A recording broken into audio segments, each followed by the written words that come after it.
Hindi stories channel دیکھنے والوں کو خوش آمدید۔ ایک دفعہ کا ذکر ہے، کسی گاؤں میں ایک انتہائی غریب لڑکا رہتا تھا۔ وہ اپنی ماں سے ہر وقت یہی سوال کہتا تھا کہ ہم غریب کیوں ہیں؟ تو اس کی ماں جواب دیتی تھی کہ تمہارے بابا نے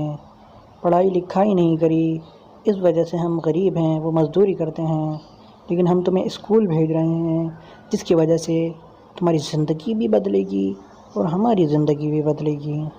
تو کہتا تھا وہ لڑکا اپنی ماں سے کہ ہماری زندگی کیسے بدلے گی؟ میں بھی تو غریب ہوں، میں اسکول جاتا ہوں، میری کلاس کے لڑکے میرا مذاق اڑاتے ہیں اور وہ کہتے ہیں تمہارے پاس تو کتابیں بھی پوری نہیں ہیں، تمہارے پاس تو جیومیٹرک باکس بھی نہیں ہوتا ہے، تم اسکول منہ اٹھا کر آ جاتے ہو۔ اس کی ماں کہتی ہے جو بولتا ہے اس کو بولنے دیا کرو، جب تم پڑھ لکھ جاؤ گے، تم بڑے آدمی بن جاؤ گے تو پھر تم ان لوگوں کو جواب دینا۔ وہ لڑکا اس طرح محنت کرتا گیا، بالآخر وہ اسکول سے پڑھ لکھنے کے بعد جاب کے لیے اپلائی کرنے جاتا ہے تو اس کو پتہ چلتا ہے کہ گورنمنٹ جاب کے اندر سفارش چلتی ہے، اس کے لیے کوئی جگہ نہیں ہے، کیونکہ نہ وہ کسی بڑے باپ کا بیٹا ہے، اور وہ مایوس ہو کر گھر پر لوٹ جاتا ہے اور اپنی ماں کو یہ ساری کہانی بتاتا ہے کہ میں اس جاب کے لیے اہل نہیں ہوں، کیونکہ نہ تو میرے پاس پیسے ہیں، نہ تو میں کسی امیر باپ کی اولاد ہوں، تو اس وجہ سے مجھے وہاں سے ریجیکٹ کر دیا ہے۔ تو اس کی ماں اس کو ایک مشورہ دیتی ہے کہ تم کاروبار کر لو، نوکری سے اچھا کاروبار ہے، تمہارا اپنا کاروبار ہوگا، اس وجہ سے تم خوشحال ہو جاؤ گے۔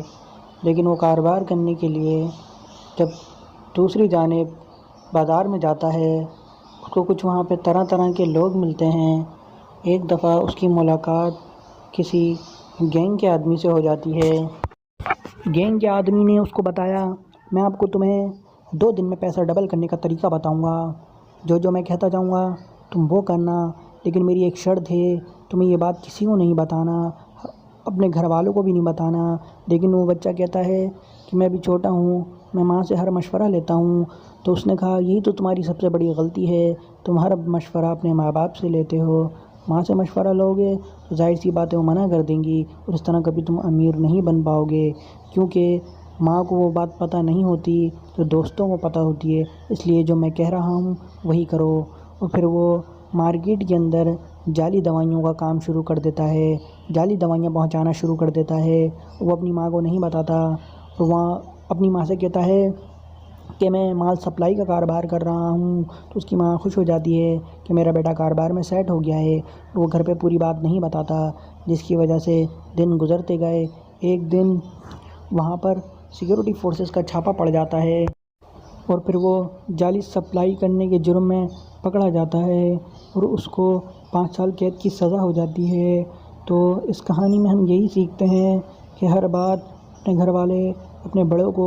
ضرور بتانی چاہیے، ان سے مشورہ کرنا چاہیے، کیونکہ آپ کو